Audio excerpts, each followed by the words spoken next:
Spicy stir-fry squid. Shoshimoy.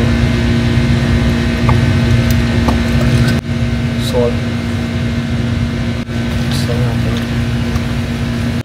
Ilan tayo ng oil. Make sure na mainit yung wok natin.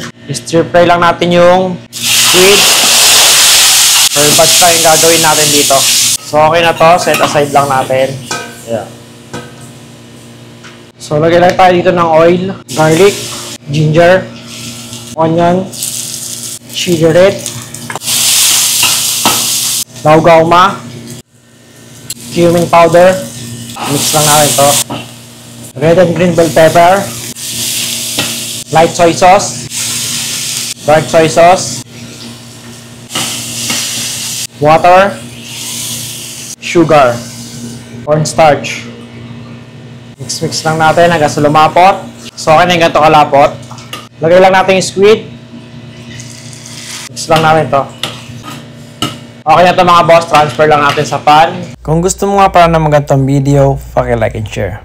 Paki-comment mo na rin pala kung taga saan ka at kung ano yung barko mo para mabati kita. Spicy stir-fry squid. Yun lang. Bon appetit.